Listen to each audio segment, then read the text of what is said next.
I opened my door one rainy evening to find a teenage girl standing there, dripping wet. Her face seemed oddly familiar.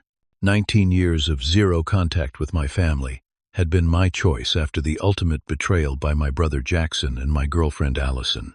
I had built a comfortable life for myself here in Denver, far from Chicago and the painful memories. The girl looked up at me with nervous eyes. My heart stopped when she said, "Jackson and Allison were dead. Her parents, my brother and my ex." She claimed to be their daughter, my niece. Before I share what happened next, where are you watching from today? Drop your location in the comments, hit subscribe, and stay with me to learn how one knock changed everything I thought I knew about forgiveness. Growing up in suburban Chicago, Jackson and I had what I thought was a close relationship despite him being 4 years younger. We shared a bedroom until I was 13, built elaborate pillow forts, and spent summer days riding bikes around the neighborhood. Looking back, I can see now that our parents always favored Jackson. He got the newest clothes while I wore hand-me-downs from cousins. His achievements were celebrated with parties, while mine earned quick congratulations before returning to normal routines. When I went to college to study engineering, I worked 2 part-time jobs to pay my way. My parents helped Jackson with his tuition completely when his turn came. I never complained. That was just how things were in our family. I was 23, and in my final year of college, when I met Allison at the campus coffee shop. She was working behind the counter, her curly auburn hair pulled back, green eyes sparkling as she recommended their house blend. I started coming in daily, gradually working up the courage to ask her out. Our connection was immediate and deep. We both loved hiking the local trails, reading classic literature, and had the same offbeat sense of humor. Our early dating phase was everything I had hoped for. We had movie nights, cuddled on my worn couch, took weekend trips to nearby state parks, and introduced each other to our friend groups. Allison was pursuing journalism, writing compelling pieces for the college paper about local issues. Her passion for uncovering truth was something I deeply admired. After dating for a year, we moved into a small apartment together.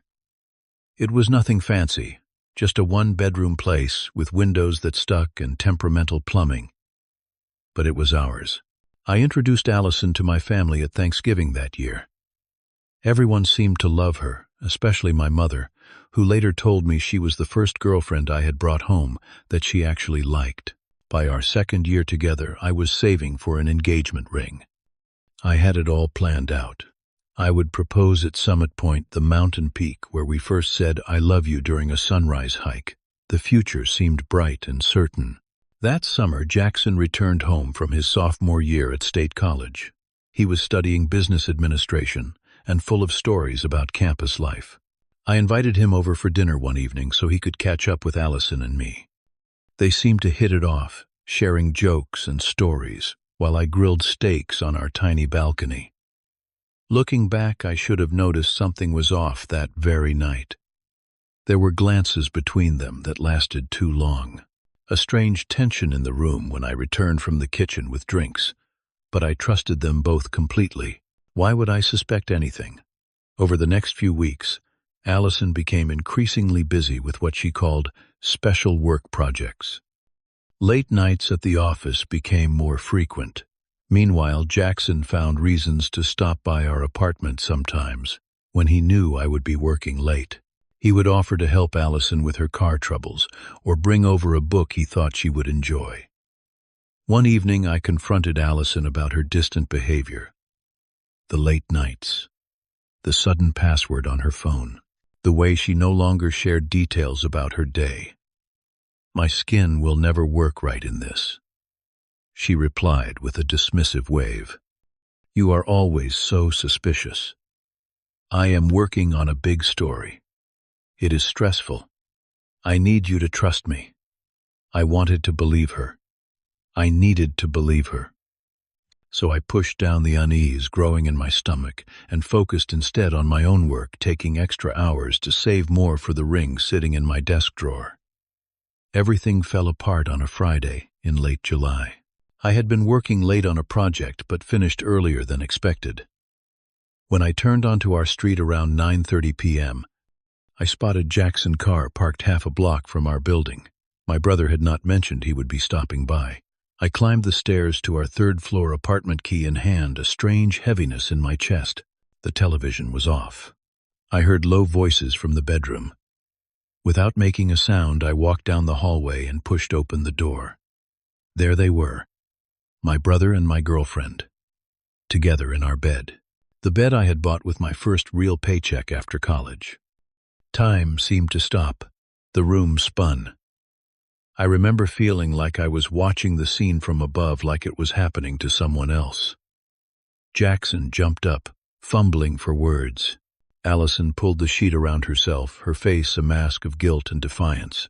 "Anton, we need to talk," Jackson said, reaching for his shirt.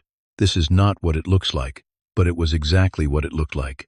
When the initial shock wore off, rage took its place. I demanded explanations. How long had this been going on?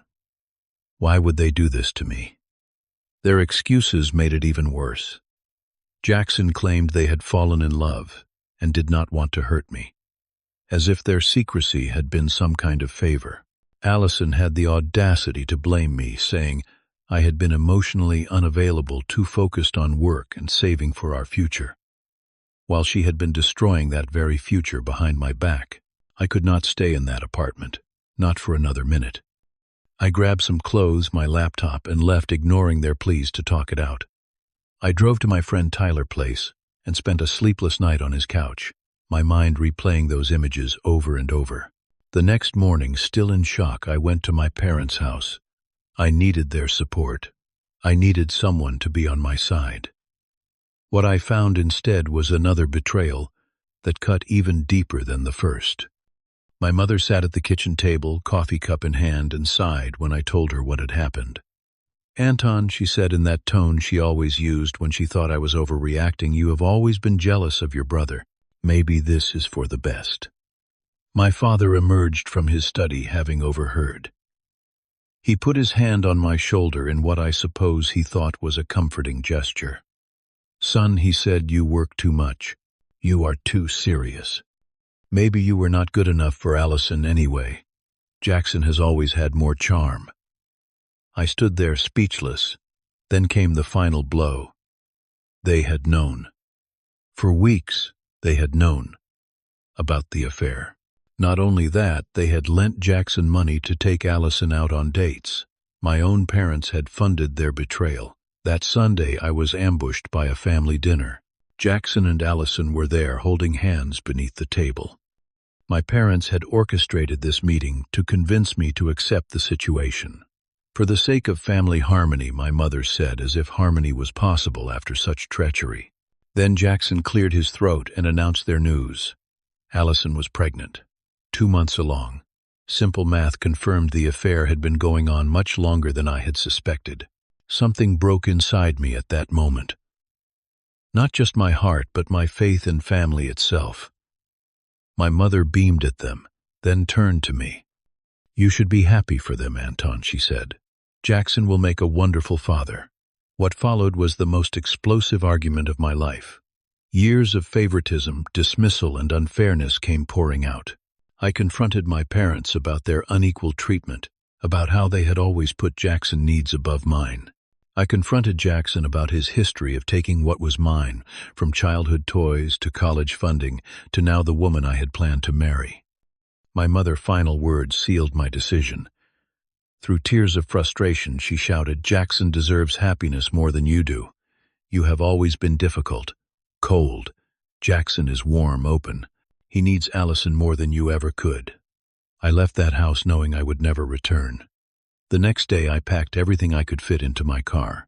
I left a single letter addressed to all of them, expressing not just my hurt but my final disappointment. I explained that I was cutting all contact. No calls, no emails, no messages through friends. I was done. The immediate aftermath was the darkest period of my life. I stayed in a cheap motel while searching for a new job, preferably far from Chicago. Tyler offered to try talking to my family to mediate some kind of reconciliation, but I refused. The bridge was not just burned, it was obliterated. I found an entry-level position at an engineering firm in Denver, Colorado. It was below my qualifications, but it came with relocation assistance, which I desperately needed. I left Illinois without telling anyone where I was going. Those first months in Denver were lonely. My apartment was sparsely furnished with second-hand items. I worked long hours to avoid going home to empty rooms. Slowly, I built a new life from scratch. I found a therapist who specialized in family trauma. Dr.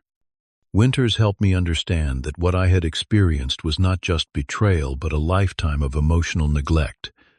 My career became my focus.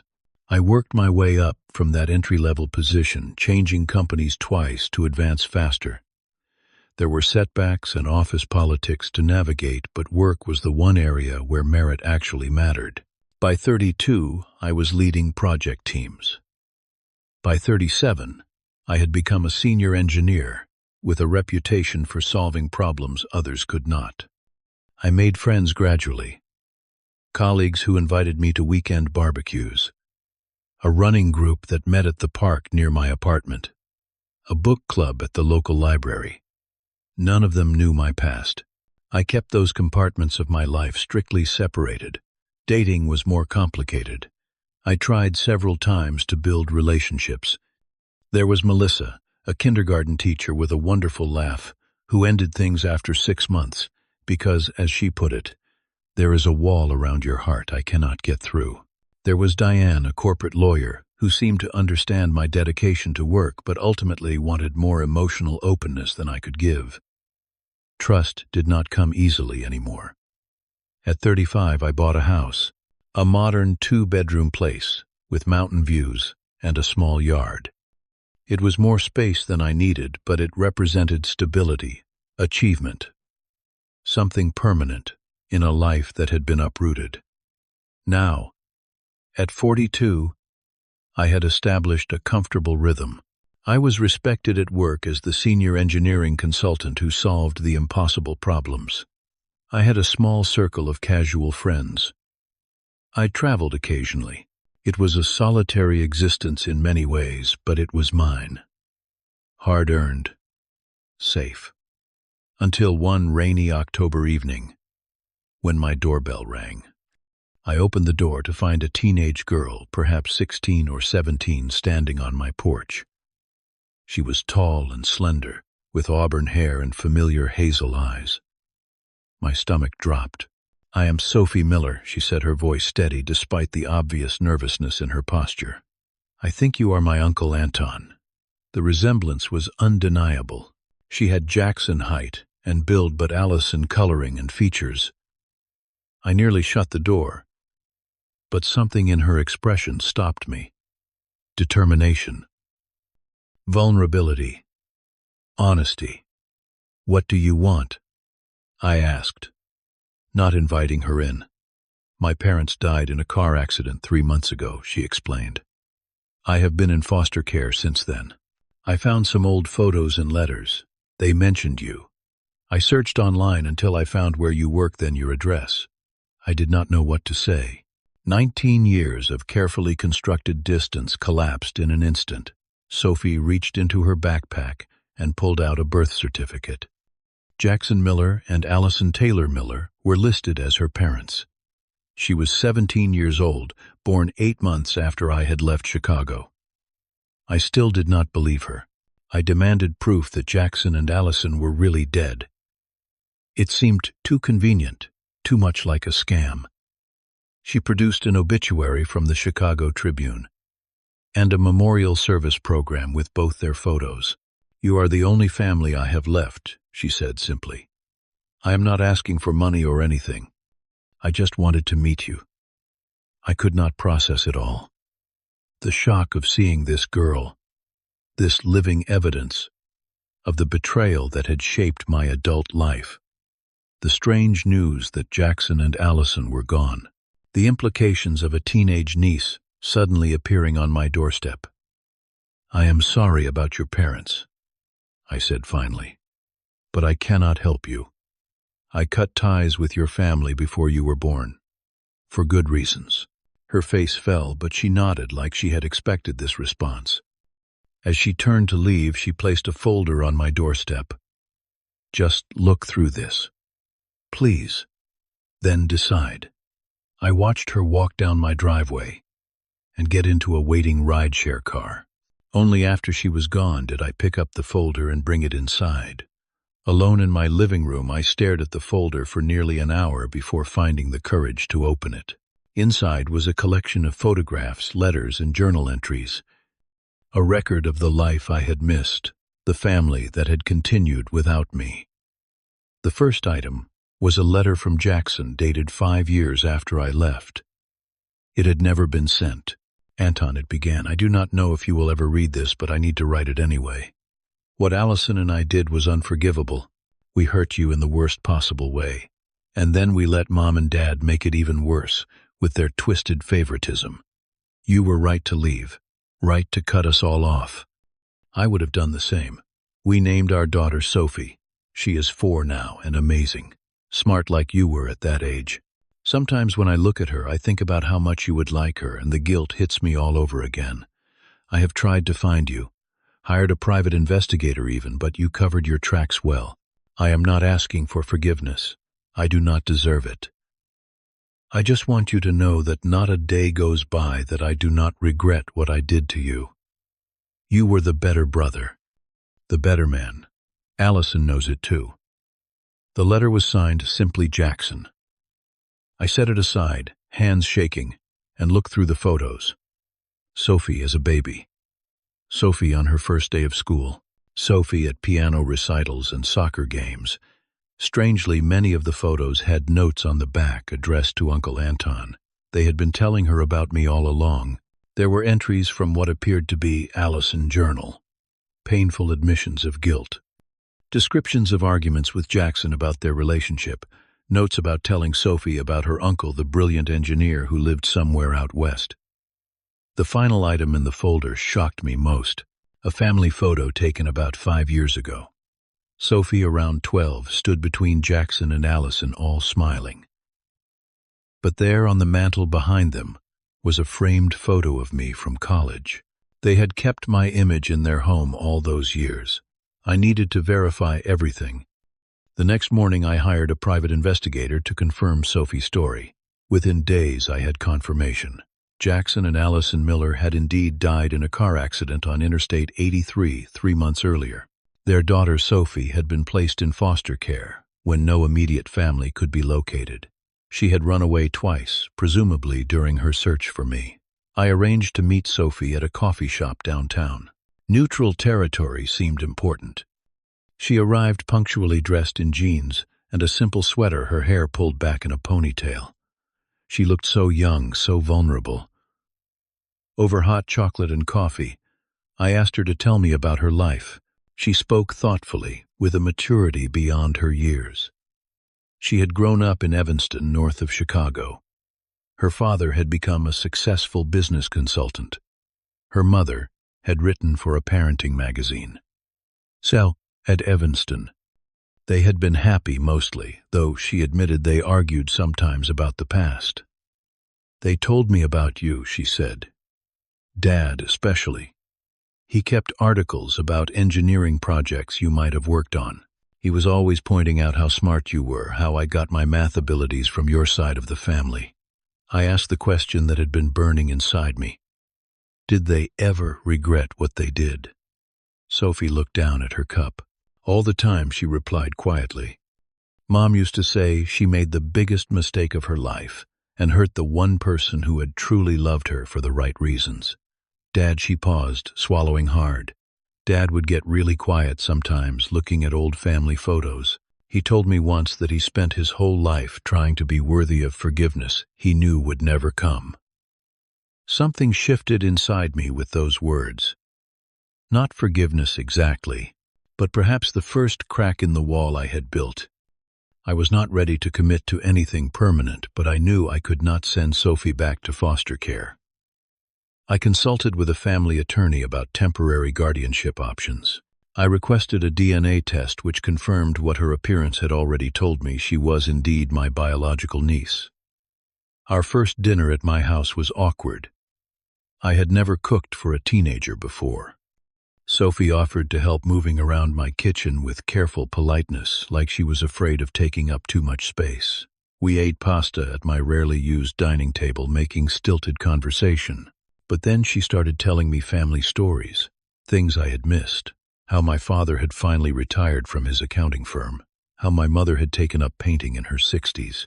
How Jackson had kept a box of things that reminded him of me, including baseball cards we had collected as kids. These were not the same people I had left behind. They had changed, grown, regretted. And now they were gone, leaving behind this girl who somehow carried pieces of all of us. The spare bedroom in my house had been used for storage. Together, Sophie and I cleared it out, painted the walls a soft blue of her choosing, and ordered furniture. The day she moved in, bringing 2 suitcases containing everything she owned in the world, I felt a strange mixture of terror and hope.